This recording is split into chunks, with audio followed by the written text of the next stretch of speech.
जैसे ही क्विन ने अपना मुंह चौड़ा खोला, उसे अपने दांतों के सिरे बढ़ते हुए महसूस हुए। उसे नहीं पता था कि उसके साथ क्या हो रहा है। ऐसा लग रहा था जैसे उसका शरीर बस नियंत्रण में आ गया हो और वह केवल प्रवृत्ति पर काम कर रहा हो। उसके दांत तेजी से लेयला की त्वचा में धंस गए और साथ ही खून का एक झरना क्विन के मुंह में चला गया। आश्चर्यजनक रूप से लेयला को इससे कोई दर्द महसूस नहीं हुआ। इसके बजाय उसे आनंद का अनुभव हुआ। एक झुनझुनी सी अनुभूति उसके शरीर में दौड़ गई जब उसने खून को अपनी गर्दन से ऊपर और बाहर निकलते हुए महसूस किया। अगर वह प्रतिरोध करना चाहती तो वह नहीं कर सकती थी। काटने का प्रभाव ऐसा था कि वह जड़ हो गई थी। अंततः क्विन की भूख कम हो रही थी। हालांकि संदेश एक के बाद एक आ रहे थे, क्विन ने लेयला का खून चूसना जारी रखा। आखिरकार जब अंतिम संदेश आया तब क्विन का मन पूरी तरह से वापस आया। तुरंत उसने लेयला को छोड़ दिया, जिससे उसका शरीर जमीन पर गिर गया। क्या? क्विन ने आश्चर्य से कहा, यह नहीं जानते हुए कि वह कहाँ था। चारों ओर देखते हुए उसने जमीन पर पड़ी गरीब लड़की को देखा। शिट, क्या मैंने यह किया? जैसे ही उसने अपने सवाल का उत्तर देने के लिए जो उसने अभी किया था, उसकी छवियां उसके सिर में उभरी। क्विन ने संदेश की जांच करने की जिज्ञासा की, लेकिन अभी के लिए उसे लेयला को जल्दी से पुस्तकालय से बाहर निकालना था।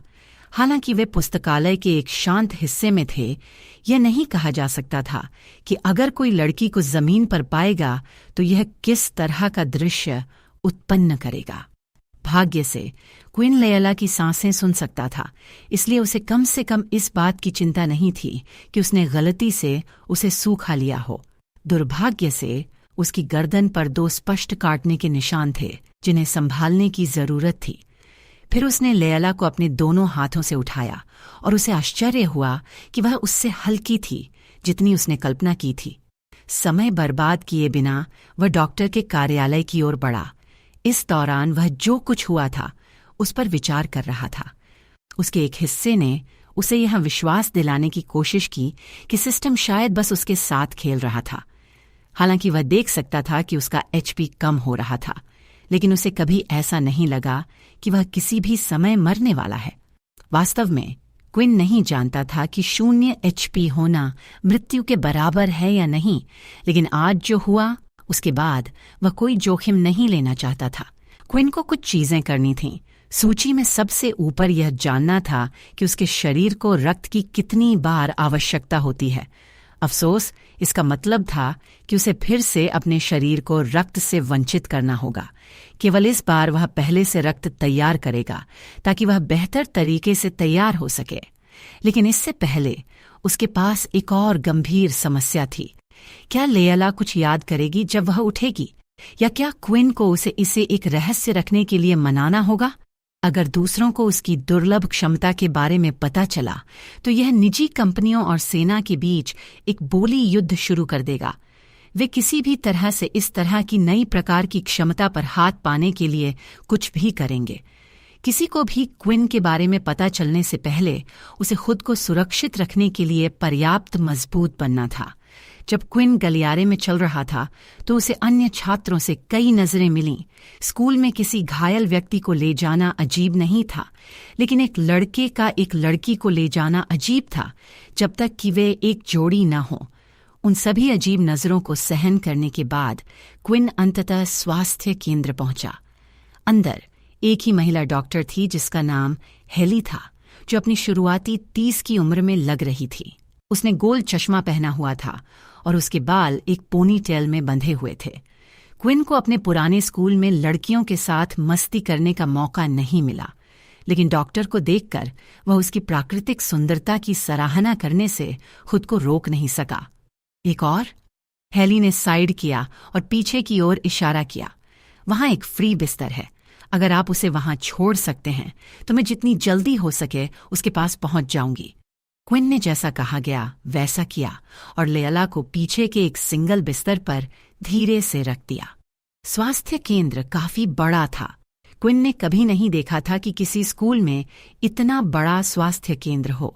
वहां कुल 30 बिस्तर थे। फिर भी जितना वह देख सकता था, हेली वहां केवल एक ही काम कर रही थी।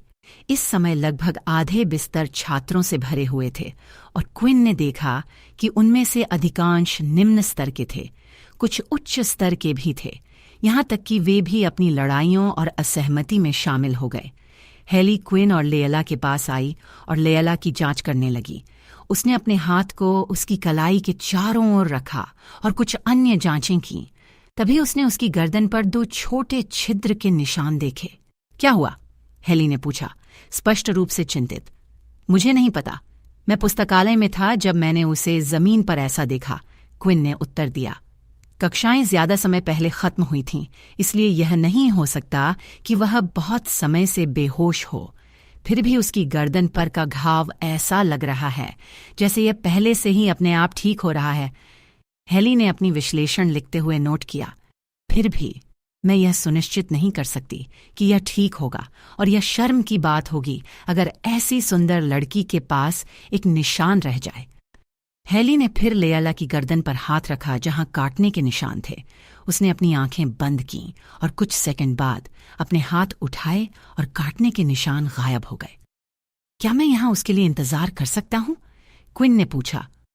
ओह, आजकल के युवा बच्चे, हेली ने मुस्कुराते हुए कहा। वह भाग्यशाली है कि उसके पास आपके जैसे देखभाल करने वाला कोई है। नहीं नहीं नहीं, क्विन ने अपने हाथों को लहराते हुए अपने बिंदु को स्पष्ट किया। हम सिर्फ दोस्त हैं, बस इतना ही। हेली ने उसे अजीब नजर से देखा, स्पष्ट रूप से उसकी घोषणा पर संदेह करते हुए, लेकिन उसके पास अन्य छात्रों की देखभाल करने के लिए और भी थे। जब हेली अन्य छात्रों की देखभाल करने के लिए चली गई तो क्विन ने अपना स्टेटस स्क्रीन खोलने का निर्णय लिया। तो ये वास्तव में मुझे एक अतिरिक्त स्टेट पॉइंट दे रहा है। उसे यकीन नहीं था कि किसी का खून चूसने से उसे कैसे ताकत मिलती है, लेकिन उसने इसे ज्यादा सवाल करने का निर्णय नहीं लिया। दिलचस्प बात यह है कि क्विन को उन लोगों का खून चूसने के लिए 2 वैकल्पिक क्वेस्ट्स मिले थे जिन्हें उसने हराया था। उसने सोचा कि स्टेट पॉइंट एक लड़ाई जीतने के लिए एक अतिरिक्त इनाम की तरह था, लेकिन ऐसा लगता था कि पहले किसी के खिलाफ लड़ाई करने की कोई वास्तविक आवश्यकता नहीं थी। उस स्थिति में क्विन सिद्धांत रूप से किसी के भी खून को पीकर स्टेट पॉइंट्स प्राप्त कर सकता था। हालांकि अगर उसने फिर से लेयला का खून पिया तो क्या होगा? क्या वह एक और स्टेट प्राप्त करेगा? क्विन के पास बहुत सारे सवाल थे जिनके जवाब नहीं थे। उसने लेयला को वहां शांति से लेटे हुए देखा। इस समय वह अपने शरीर पर पूरी तरह से नियंत्रण में था और उसे फिर से लेयला की गर्दन पर चूसने की कोई इच्छा नहीं थी। अपने दांतों की जांच करने के बाद वह आभारी था कि वे सामान्य हो गए थे। तभी क्विन ने कमरे के चारों ओर देखने का निर्णय लिया, जब तक कि उसने अंततः वह नहीं पाया जो वह खोज रहा था, एक सिरिंज जिसमें एक सुई थी। क्विन ने कमरे के चारों ओर देखा और हेली किसी अन्य छात्र के साथ व्यस्त दिखाई दी। उसने सावधानी से सिरिंज उठाई और उसे अपनी पीठ के पीछे छिपा लिया और फिर जल्दी से लेयला के पास वापस गया। मुझे इसके लिए वास्तव में खेद है लेयला, क्विन ने लड़की से माफी मांगी, लेकिन तुम्हें मेरी गिनी पिग बनना होगा। क्विन ने सिरिंज निकाली और सावधानी से देखा कि लेयला की नसें कहाँ थीं। सौभाग्य से लेयला काफी पीली थी, जिससे उसकी नसें अधिक स्पष्ट हो गईं। उसने सही स्थान की खोज की और जैसे ही वह कुछ खून निकालने के लिए तैयार हुआ, उसने सुना कि कोई कमरे में टकरा गया। क्या क्विन यहाँ है? एक घबराए हुए लड़के की आवाज ने पूछा। पीटर यहाँ क्यों है? क्विन ने तुरंत सिरिंज को अपनी पैंट की जेब में डाल दिया और देखा कि उसके दोस्त को क्या चाहिए। क्विन, भगवान का शुक्र है कि तुम यहाँ हो। जल्दी, मैं तुम्हें हर जगह ढूंढ रहा था। ये वार्डन है, वह मुसीबत में है।